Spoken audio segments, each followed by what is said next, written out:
welcome. We're letting a lot of people in, which is great. Hello, everybody.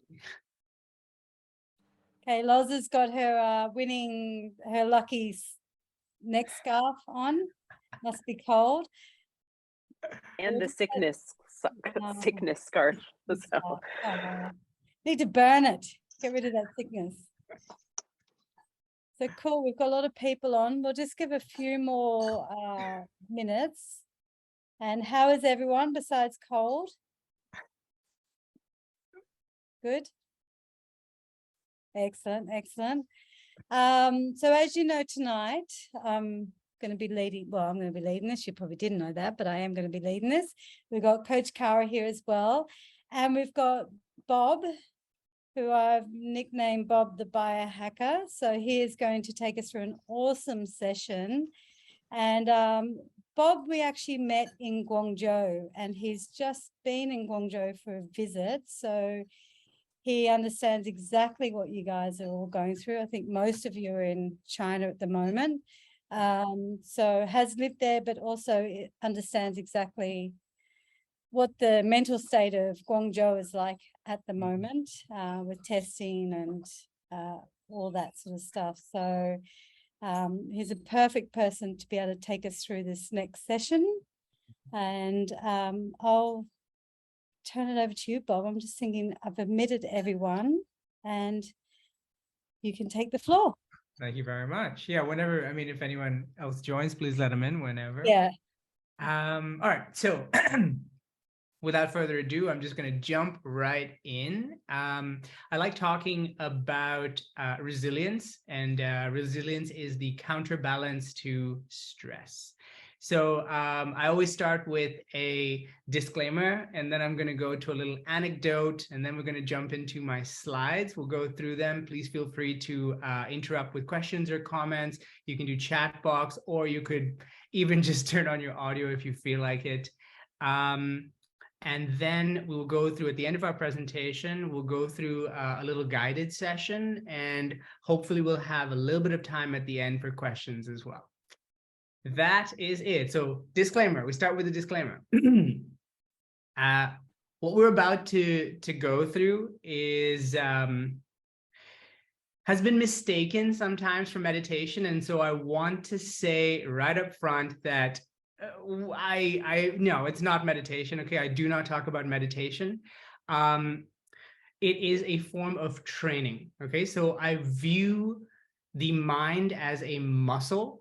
And with this particular practice that I want to talk about toward the end, it is a way of strengthening the muscle that is the mind so that we can further handle stress and increase resilience. Now, the anecdote.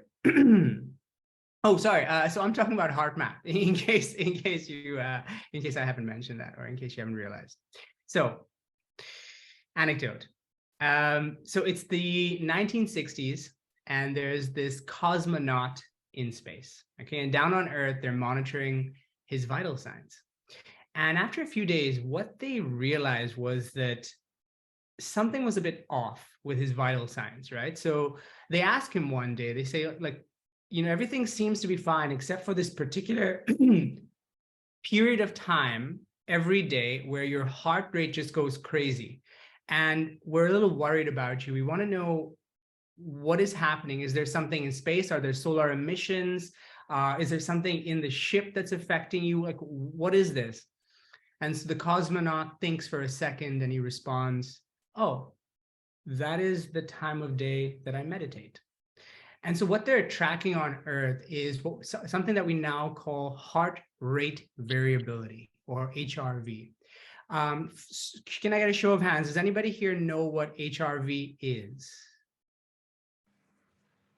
All right, fantastic, brand new. So, okay, we are going to be nerding out a little bit on HRV a little later on, I promise. So HRV, these measurements, it was the entry point for an institute called the HeartMath Institute. They're made up of meditators, yes, but they're also scientists out of Stanford and Cornell. And what they wanted to do was look at the physiological effects of this particular practice. So let's jump into it. I'm just going to share my screen here real quick. Are we okay?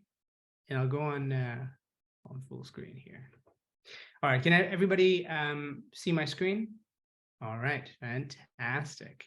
Okay, so you're going to notice that through this presentation, I like to speak in analogies and stories because, I mean, I could give you theory, I could give you technical knowledge, and I probably will too, but I find that it's a lot more interesting and easier to hold on to when there are analogies and stories connected to the science. So I'm going to start with something called the inner battery analogy. So you and I are like a cell phone, right? So let's say it's the end of the day and our battery is just depleted, right? We're in the red and we plug in and we charge our inner battery while we sleep. Now, let's assume that we've gotten a good night's rest. We wake up in the morning, fully charged, right? We're in the green.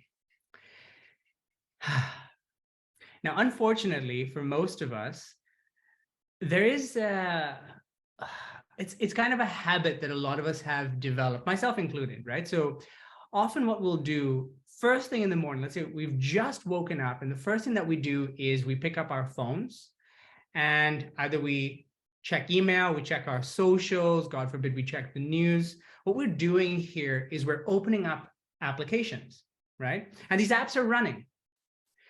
And even though we may hit the home key and it appears that all these apps are gone, they're still there running in the background, depleting our inner battery. So I want to give you a tangible example of this, right? So let's say I wake up in the morning and moments from waking, I pick up my phone and I check my email.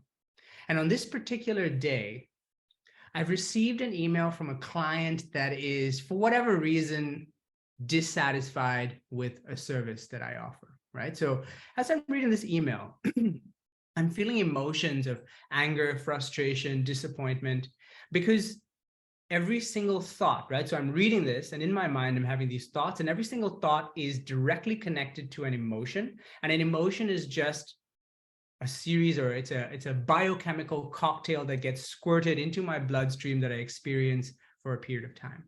So I'm reading this email, I'm experiencing these emotions, these hormones are getting squirted into my bloodstream. And then I tell myself, you know what, I can't deal with this email right now.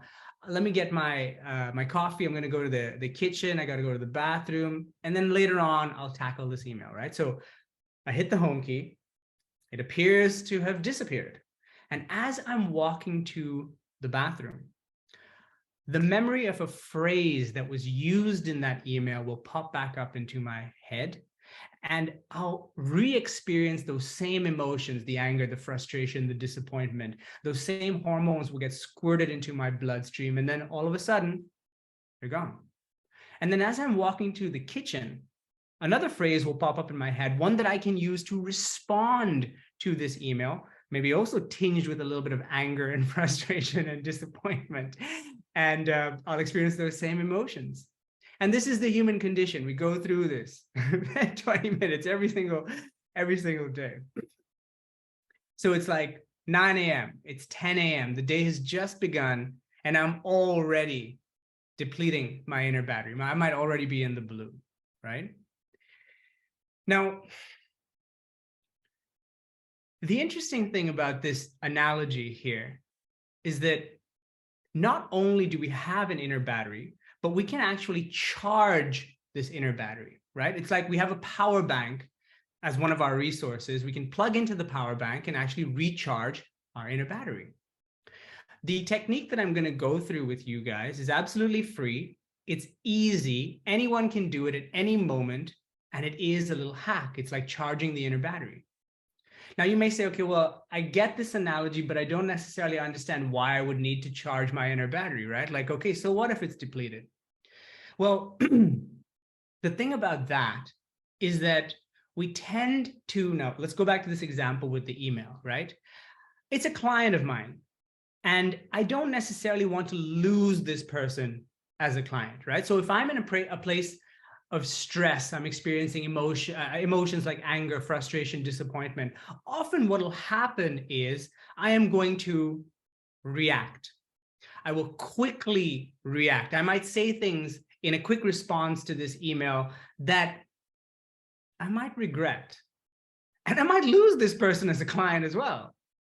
So if I charge my inner battery, right? If I build a little bit of resilience here before I sit down, then I'm going to respond to this email instead of react.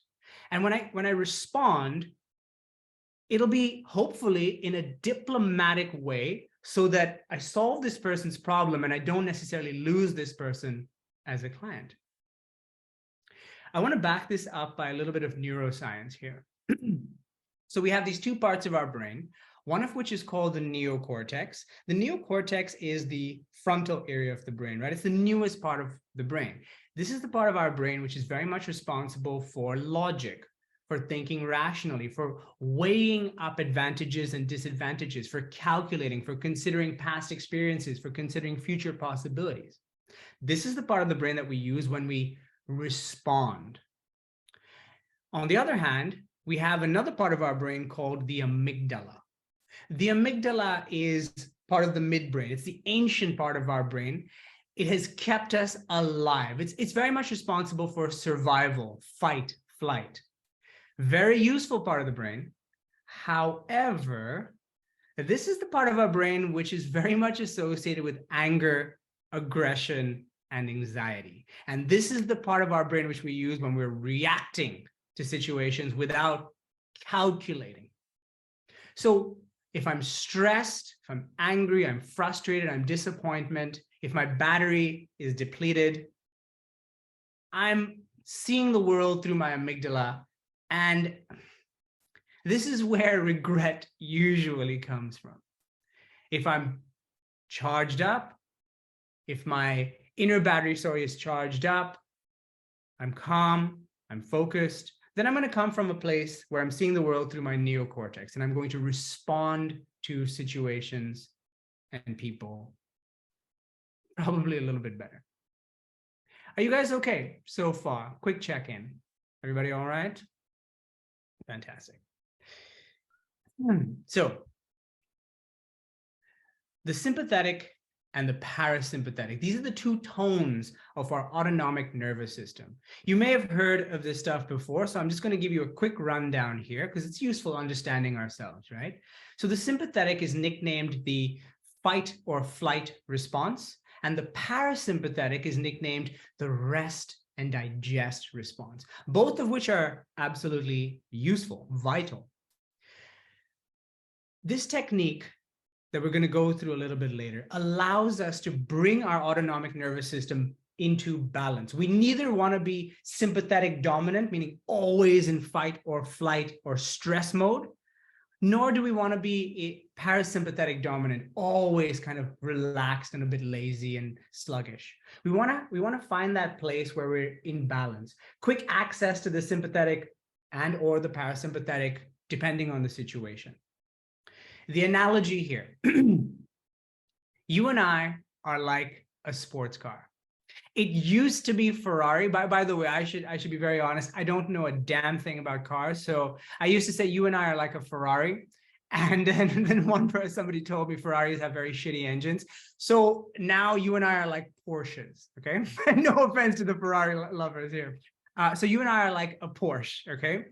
Immaculate machine. Every Porsche, and I don't know a damn thing about cars, so I'm assuming that every Porsche has a turbo button. The sympathetic is kind of like our turbo button. It's fantastic because we can hit that turbo button and we can outrace other cars. But the thing is, if we're constantly jamming on the turbo button, we're going to destroy the engine of the car.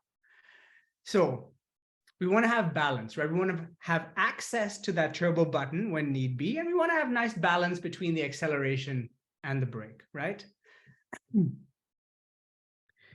Again, are we all right?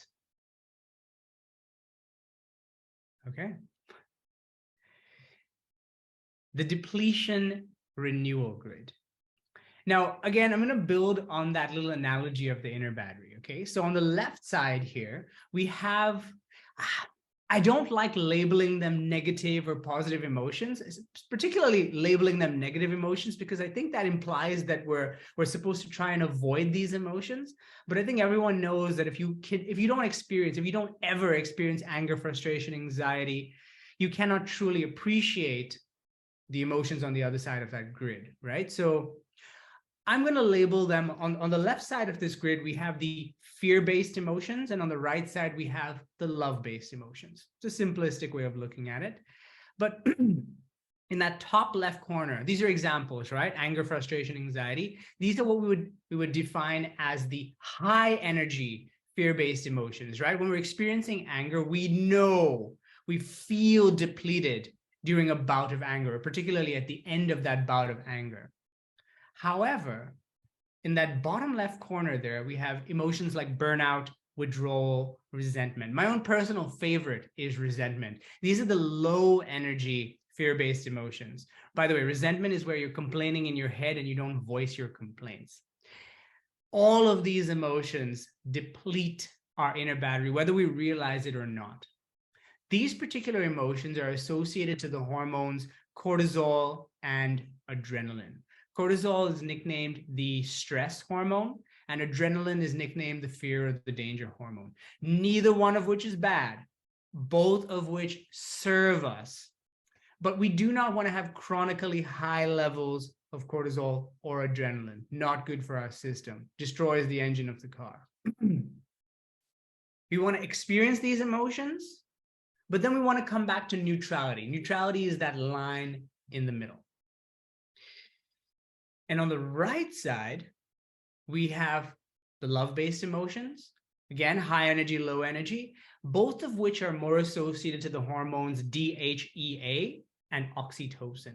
DHEA is nicknamed the vitality hormone. It's a precursor for the sex hormones, testosterone and estrogen, which, as we all know, are just vital for a good quality life. And oxytocin down there is nicknamed the hormone of love or the hormone of connection. It's the hormone that gives us that feeling that life is satisfying. So as the name of this little graph states, the hormones and the emotions on the left deplete our inner battery. They kind of push more blood glucose to the amygdala, that mid part of the brain, which is more associated with fight flight.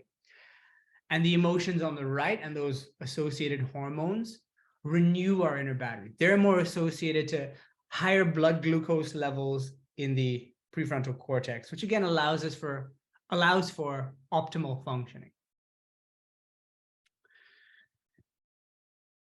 Hopefully you guys are okay. If I'm speaking too fast or if you have any questions or comments, please interrupt, feel free. Okay, next slide.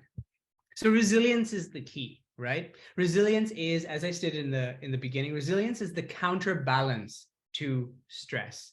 And the cool thing is that resilience can be built. We're not born with it. It is a skill. Every single one of us can learn to build resilience. And just as that little analogy, just going back to that analogy of the inner battery, I think we all have an experience of like using a phone over time. And let's say in year one, it has lovely capacity and you can hold a charge for maybe, I don't know, 12 hours or 15 hours of the whole day, and you don't need to charge it. And then as you use that phone year in, year out, you slowly have to charge it more and more often, and it holds less of a charge. In the same way, resilience is kind of like that. You can practice building resilience, and over time, you can increase your capacity for holding resilience or being resilient, right? So resilience is just the ability or the capacity to prepare for stressful, challenging events. For example, let's say you have a meeting, right? Either it's a Zoom meeting or you're meeting someone in person, and it's a big deal, right? There's stuff that's riding on this meeting, right? So you're a little bit stressed. You know that this is going to be slightly stressful or challenging, or you're giving a presentation and there's 100 people in the audience, right? I don't know about you, but for most people, public speaking can be quite stressful, right? So it is useful to build a little bit of resilience before walking into a situation like this. You may or may not have this experience. I sure as hell do. back in, let's say, high school or college, where I had to sit down for an exam. I studied hard. I knew the material, right? I studied it and I was ready for that exam. And then I'm sitting there and I just go blank. I'm looking at the questions and I'm just thinking, I can't remember. I don't know how to answer this question. I don't know if you've had this experience, but what's happening in that moment is that blood glucose, because I'm feeling stressed, my blood glucose levels in my prefrontal cortex are depleted and I'm in fight flight mode. And I just cannot think. I cannot use that area of my brain, which I need to use to function optimally. So I build a little bit of resilience and I walk into this meeting or this presentation, and the chances that I'm going to perform well are higher. I'm not going to forget words. I'm going to know what I need to say and I'm going to appear confident. Resilience is also the ability to recover from a stressful or challenging event, and also to adapt in the face of a stressful or challenging event. So let's say, I'm assuming everyone's been here, but let's say you're in a screaming competition with your partner, right? It's this argument and you're just saying things and both of you are throwing things at each other verbally. And you're just like, it's just getting worse and worse and worse, right? Stressful. It's a challenging situation. You can build resilience in that moment, right? While the other person is screaming at you, you can build a little bit of resilience. They have no idea what you're doing. You're returning blood glucose to your prefrontal cortex, and then you can think clearly and respond instead of react. And hopefully that argument or that screaming competition doesn't get exacerbated further. And then let's say after that screaming competition, you know, like moments after that, you have to walk into a meeting with a client. You're stressed, your battery's completely depleted, and now you're expecting to have a good meeting with someone. Good luck. Recover. Take a few moments to build a little bit of resilience so that you can walk into that next situation as a somewhat better version of yourself. Here's the analogy for this one. And I like this one because this was given to me by my mentor. The strongest trees are not born in the best soil. The strongest trees are born in the strongest winds. Now, every single one of us has a different definition for success, but every one of us has a definition for success, whatever it means to you, right? And I think we can all agree that success does not come by just sitting on your ass and hoping, wishing, bitching, moaning, complaining. Success comes by putting ourselves in slightly more stressful or challenging situations and then rising to meet those challenging situations. Just like strong winds, right? Resilience is kind of like roots that buries deep into the soil to hold on for when those winds of challenge come. And we're stronger for it every time. So the $1 million question, how do we build resilience? It's deceptively simple. We do it by getting into a state of coherence. Now, let me define this. Coherence in physics, coherence is defined as parts functioning optimally within a whole. So our body, right? Our body is a system. And within our body, we have our heart, our kidneys, our lungs, our brain. These are subsystems. And then within these organs, we have cells, subsystems within subsystems. And the way that damn near everything in our body works is off of electrochemical signaling. So here is a little analogy. I'm experiencing anger, frustration, disappointment, stress, rage. It's almost like there's a lightning storm occurring inside me.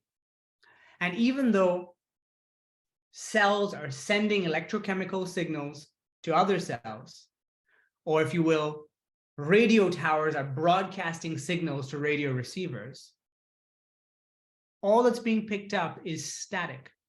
It's a lightning storm. Now, when we bring ourselves into a state of coherence, it's like that lightning storm clears up Signals are broadcast, signals are received, crystal clear. Another analogy, one that I like slightly better, is the heart is like the conductor of the orchestra. And all of our subsystems or organs are pieces of that same orchestra. And so when we're experiencing anger, frustration, stress, the conductor is conducting, but all of the pieces on of the orchestra are on different pages. And yes, they're playing, but together it just sounds like noise. When we bring our body into a state of coherence, the heart's conducting, the pieces of the orchestra come on the same page, and the music that is made is harmonious. I mean, this is the basis for healing, right?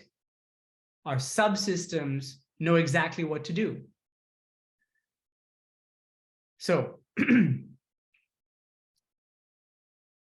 technique, I'm going to define it very quickly, and we are going to practice it a little bit later on. As I say, it's deceptively simple, right? So it's a very specific breathing. It's a routine. Okay, so here it is. 5 seconds in through the nose and 5 seconds out through the nose for 5 minutes. That's it. I breathe in through the nose for 5 seconds. I breathe out through the nose for 5 seconds, and I repeat that. Now, here's what happens.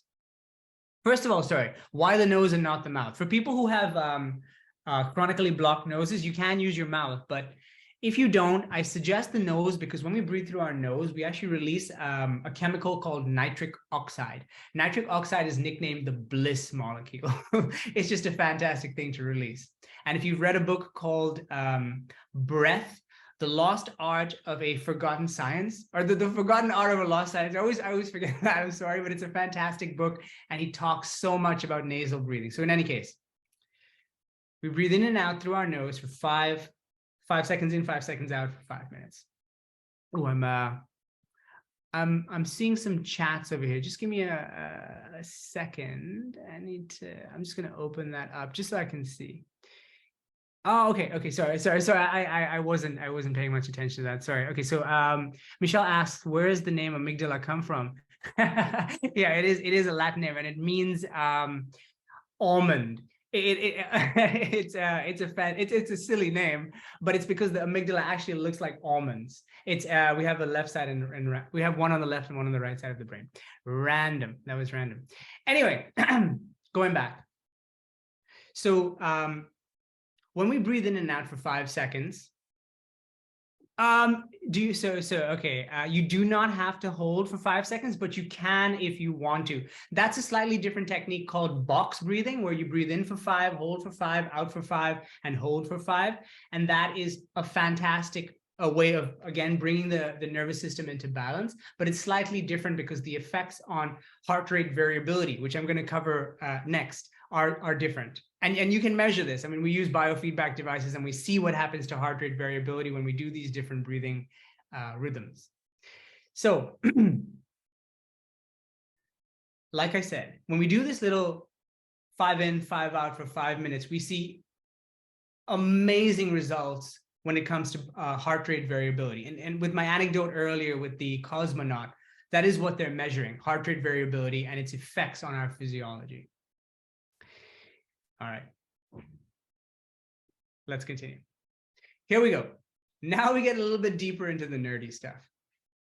So I'm going to start with the history of HRV, its use cases, and why it's important today. So first of all, it was before the 1950s that it was assumed that people who had steady heart rates were healthy, and people who had irregular heart rates had something wrong with them or their hearts. And after the 50s, it was realized that that was a misconception, because the tools or the instruments that we use to measure heart rate became a lot more sensitive. And that's when we realized that the healthiest people, particularly the youngest, healthiest people, had huge variability in their heart rate. So let me talk a little bit about what I mean by variability, right? So in this little chart over here, what we're looking at is beats, right? Heart rate variability is a measure of the time between every single beat, right? So for example, that first beat comes in at 70 BPM. The next beat, even though I'm sorry, I can't see it because my chat box is open, I believe it's 76 BPM. It's measured at 76 BPM, and the next one is measured at 83 BPM. What you're looking at is variability. You're not seeing 70, 70, 70, 70. Every single beat comes in at 70. You're seeing variability, and that's a good thing, right? So in the 70s, in the 1970s, this method of measuring heart rate variability became quite popular, particularly in hospitals, particularly in maternity wards, because we realized that it was the most non-invasive way of measuring whether a fetus in a womb was healthy or not. What we've realized is that if you measure the heart rate variability of a fetus, so for most of us, for adults, our heart rate tends to range between, let's say, 60 and 80 or 60 and 90. And it's elevated when we train, right? Or we're running or whatever. But fetuses in general tend to have very elevated heart rates. Their heart rates vary between like 110 and 160 or 170. So in any case, what we realized was that if you measured the heart rate variability of a fetus and you found that their variability was low, so let's say it's like 130, 132, 130, 134, 132, 136, variability of, let's say, 2, 3, 4, 5, 8, 10 beats per minute, the chance that that fetus was in distress and that there were going to be complications involved in that childbirth was high, compared to fetuses who had huge variability, 120, 140, 125, 160, 130, 150, up and down, 20, 30, 40 beats per minute difference in their variability. Healthy, little to no complications in that childbirth. And we've seen this throughout. If you measure the heart rate variability of young, healthy kids, what you see is huge variability. And then as we age, we see that variability tends to decline. In fact, there have been quite a few studies on identical twins. You can look at the heart rate variability of identical twins during their childhood, and then at the point that they separate, so let's say maybe after college, they go their separate ways, they make different choices, they live different lifestyles. If you compare their heart rate variability, given that they're identical twins and their genes are very similar, but their lifestyle choices are different, what you would realize is that the twin with higher heart rate variability inevitably would outlive the twin with lower heart rate variability, given that that twin did not get hit by a bus or something like that, right? It is also, it's a very decent measure of biological age, right? Like I said, with twins. Now, the interesting thing about this is that given our lifestyle choices, we're not stuck with our biological age. In general, yes, we're aging. Every single year we get older, but we can maintain or even reduce our biological age by increasing our heart rate variability. And like I said, that little technique of 5 in, 5 out for 5 minutes over time has that effect. It increases heart rate variability. Our baseline heart rate variability increases, and therefore our biological age is maintained or reduced over time. And lastly, if I want to talk about performance, you may or may not have realized this, but a lot of our wearables, like the iWatch and the Fitbits and those kinds of things, the Oura Ring, all of them are tracking heart rate variability. It's no coincidence. The reason why heart rate variability measurements are interesting is because, especially if you're training, it's good to know what your variability is, because it changes on a day-to-day basis. Seeing some, I guess being about to significantly alter your heart rate, for damn sure. So sorry, what I was saying was, tracking heart rate variability on a daily basis is fantastic because it also informs you how to train. So let's say, for example, you're training for a marathon and you push yourself. Every day you run a little bit longer, right? On a day where you haven't recovered well, you didn't sleep, you went to a party, you drank, you woke up the next morning just feeling like crap, you can look at your heart rate variability. If it's low, what it's saying is, hey, today would not be a good day to push yourself. You could train or not. Maybe today is a recovery day. But if you do decide to train, do not push yourself. Take it easy on yourself, because when your HRV is low, chance of injury significantly increases. So it's useful. It's informing us how to train. Now, before I move on, I want to give you the analogy here.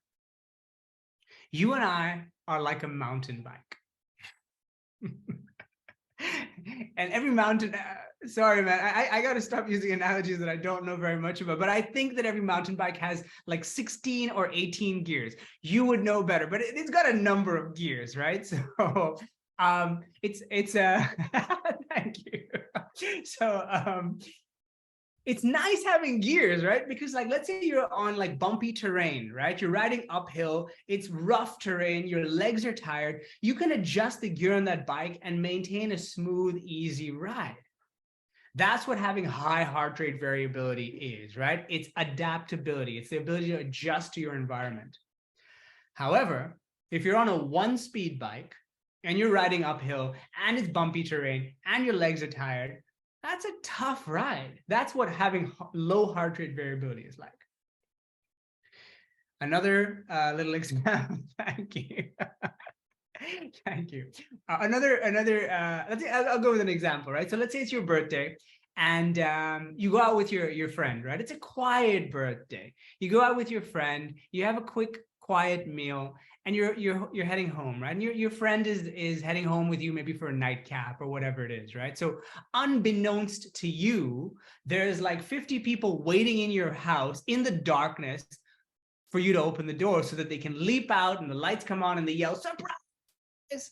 Now, so let's say that happens. If you have high heart rate variability, in that moment, your heart rate will spike to 120, 130, 140. But because you have cushion for the blow, because you have adaptability, your heart rate will return to baseline very quickly. If you have low heart rate variability, on the other hand, you may just suffer a cardiac arrest. That might be your last fucking birthday. Sorry, I don't know if I'm allowed to swear, but that just came out. I apologize. In any case, that's what heart rate variability is, okay? Moving on. I hope everybody's okay. I hope you're still with me here. All right, deeper into the nerdy stuff, okay? So like I said, I do biofeedback. I use biofeedback in my training, and these are what the charts look like. So I know it looks yeah, just a bit much, but I'll explain what we're looking at here. So these are the heart rhythm patterns of the same person. In the top chart, what we're seeing is that person is experiencing emotions of anger, frustration, anxiety. And that is what an incoherent heart rhythm pattern looks like. It's very jagged and abrupt. And then that person gets into that 5 seconds in, 5 seconds out, rhythm. They slow their heart rate down.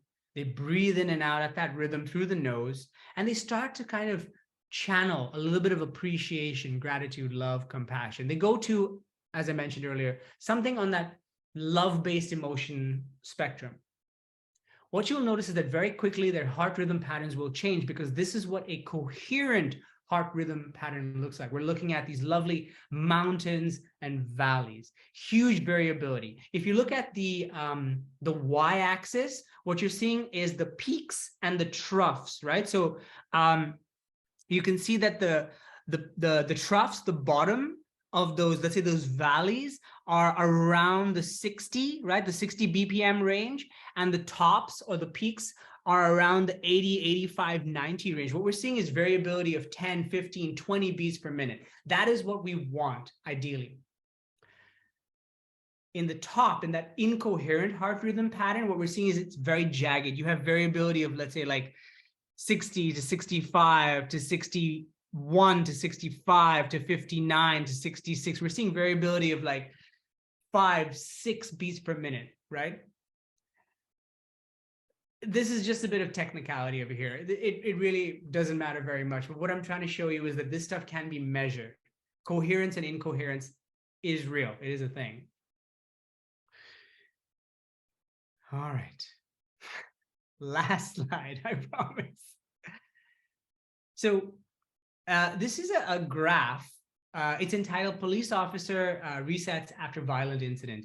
And it can be any violent incident, but this is a graph where a police officer is being measured. Their heart rhythms are being measured, and they're experiencing a challenging or a stressful event, right? In this graph, it's the way I've labeled it is it's a domestic disturbance incident. So a husband and a wife are having a dispute at home, and the husband has a gun, and you know, so it's like, yeah, so there's something very seriously wrong happening. And right, so in the beginning of this graph, what we see is the police officer's baseline, healthy, just between that 60 to 80, 60 to 90 range. That is a healthy heart rate and nice variability. And then towards that sort of spike over there, what we see is that the police officer's heart rate has spiked to that 120, 130, 140, 150 range as they're experiencing this event of like discovering the victim and seeing a man with a gun and hearing shots fired and then cuffing. And even though the event is over, the police officer's heart rate drops, but it doesn't go back down to baseline. You see, it's still elevated there after this event, right? It's now in the 90 to 110, 120 range. Now, you and I don't necessarily have to experience something like this, but we do get angry emails. We do have to interface with other human beings on a daily basis that could cause stress or anger or frustration. And so our heart rhythms, our heart rates tend to be elevated, and our heart rhythms show lower variability. And then in this graph, the police officer uses a technique called freeze frame, which is a coherence building technique. I'm not necessarily going to teach that technique today, but it is a technique that is based off of this 5 seconds in, 5 seconds out breathing rhythm, which we are going to go through a little bit later. But you can see that in that moment, within like a minute or two, the police officer's heart rate drops back down to baseline. And you can see that, okay, the variability is not back to where it was yet, but eventually it will get there. And every single one of us can experience this. If we're experiencing stress or frustration, it's a quick, easy technique to use to just reset the nervous system, bring the body back into homeostasis, bring the nervous system back into balance. All right. Are you guys with me so far? All right, fantastic. So let's take a moment. Let me just check if I'm doing okay on time. Yeah, all right. So let's take a moment here. I want to go through this little technique with you, right? We're going to practice it together just for a moment so that you have an experience of it. And then it's yours. And then you can do with it what you will, whenever, all right? So I'm going to have to exit screen share here because I want to play a little soundtrack for us. If I can find my arrow. Here we go. Okay.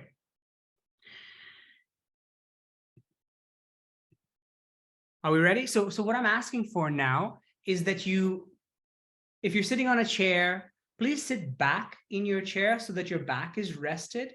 And if you have armrests, please rest your arms. And if not, just hold your arms on your lap. Just find a position where you are comfortable, right? Where you don't have to move very much, right? Find a position where you're comfortable and you can remain still. Now I'm going to play a soundtrack. What you're going to notice is that, let's just make sure you can hear it first of all. Okay. It's a soundtrack where there are two tones. One is slightly higher pitched, and the other is slightly lower pitched.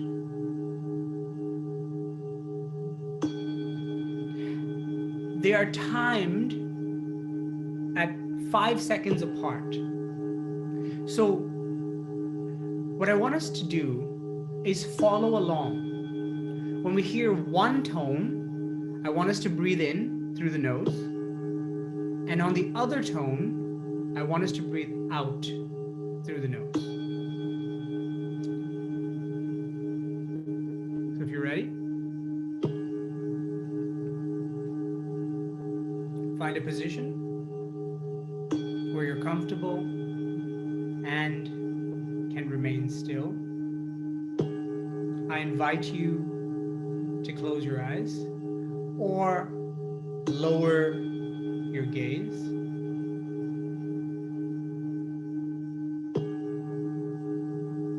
Breathe in through the nose. Synchronize your breath with one of the tones. And synchronize your out breath with the other tone.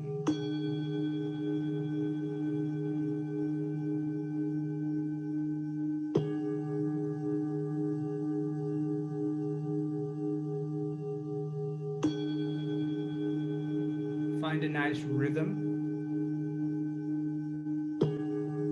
Smoothly transition from your in-breath to your out-breath and back.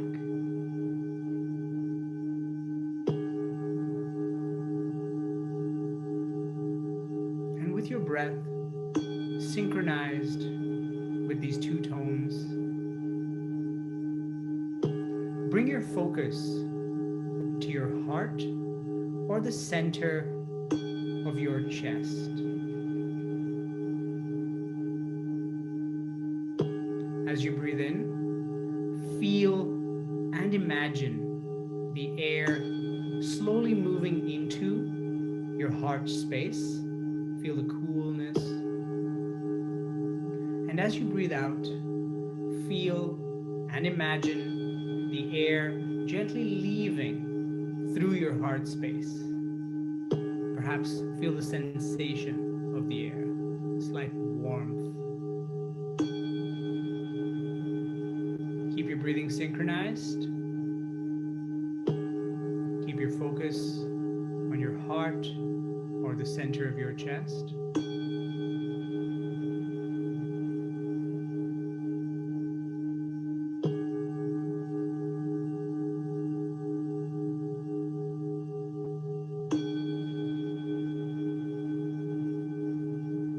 Feel the sensation of the air as it enters and as it leaves through the heart space.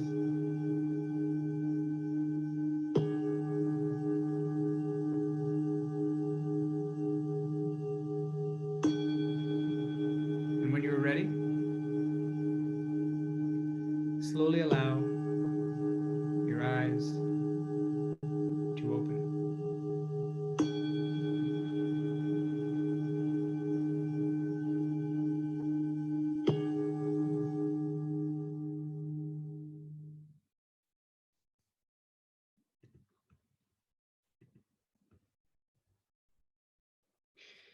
All right. It doesn't have to be a focus on the heart. I just find that focusing on the heart allows the mind to stop wandering for that moment that you're just focusing on the breath. Yes, to answer your question, you can definitely find this on YouTube. It's free. It's called Coherent Breathing. It's a free track. I just downloaded it. I found a YouTube downloader and I downloaded the track and I have it so now I can do it. I can listen to it offline, but it's there, easy and free. Also, there's something on Insight Timer. Insight Timer is an app. It's a meditation app, but you can also set it. The reason why I like this soundtrack is because it really is 5 seconds in. It's timed at 5 seconds apart. So you can just kind of synchronize with it in 5 seconds in, 5 seconds out. You don't necessarily have to keep time in your head. You can do that if you want to as well, but you know, it's like if you don't want to. All right.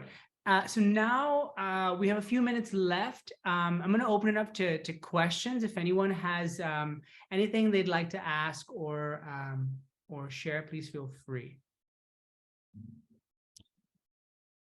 One thing I will request is that we get a group photo before anyone has to leave. So if everyone wants to turn on their cameras.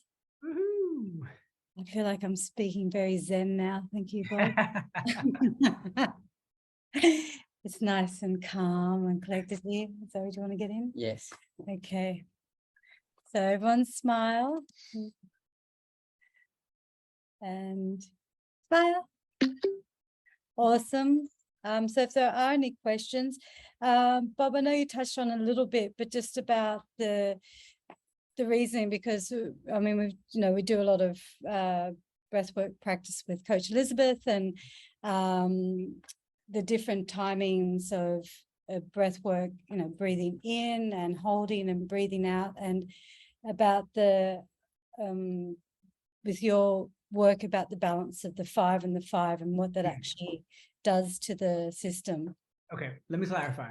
So there's so many different modalities, and power to you, whichever you prefer. But what I find is that when you breathe, when your in breath is longer than your out breath, kind of like Wim Hof breathing, where you do these deep in breaths and very quick, shallow out breaths, what you're doing is getting more into the sympathetic, or you're energizing your body, you're building focus.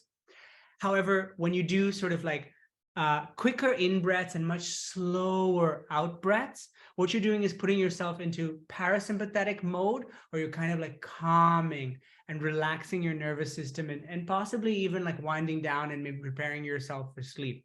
But with this particular technique, the reason why the in-breath and the out-breath have to be equal is because what I'm trying to do is bring the nervous system into balance, right in the middle, access to both. And also what we found is that with this equal in and out breath, if you can maintain very exact timing of the in-breath and the out-breath, your heart rate variability spikes. We just have these lovely, huge rhythms that we measure. So it's specifically this in equal time and equal time out is very much specifically focused on increasing heart rate variability, thereby increasing resilience, reducing biological age, increasing adaptability, and all that other good stuff. Oh, I have another question. Sorry, let me see this. So do you have any sessions on Insight Timer? As a matter of fact, I do have sessions on Insight Timer. I actually go through something called the heart lock-in technique. And I go through a technique, it's a guided meditation called Inner Ease. And all of my recordings on Insight Timer have this this chime, the 5 seconds in, 5 seconds out in the background. So if you like that and you also want some guided, like it's my voice just kind of like walking you through a visualization. If that's your thing, they're on there and they're totally free. So yeah, be my guest to check them out. You would have to search for me, I guess. So it's Bob Chugani. You would definitely find me if you search for me on Insight Timer.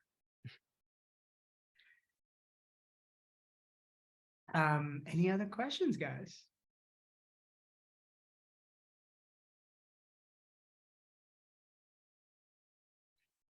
Everyone's very quiet tonight. We've just finished a 10-week challenge, so everyone's probably in wind down mode. They're just in Zen Yeah, after that session. They're like, oh. yeah. Does anyone have any other questions? Thank you, Bob. I know I've been just sitting here in the background, but that was absolutely so insightful and inspiring and really informative and practical. And I really appreciate your insights. Thank you so much. It was a really great session. Very welcome. Thank you. Oh, you're very welcome. All right. Thank you guys so much for attending. Thank you for your presence. And hopefully the analogies were, hopefully they hit home. I can never tell, but I thought the analogies were great, even though you don't know what a Ferrari motor's like or a Porsche. You just throw those out there. You're like, Ferrari. No, they were amazing. Thank you so much, Bob. This has been so great, and we're super happy to have you here. Thanks for giving us your time. Guys, if you want to stay on the call for the next 4 minutes and have any other questions, amazing, stay. If you don't, Bob, thank you so much for being here. Really, again, it was so good. Thank you so much. Thank you for having me.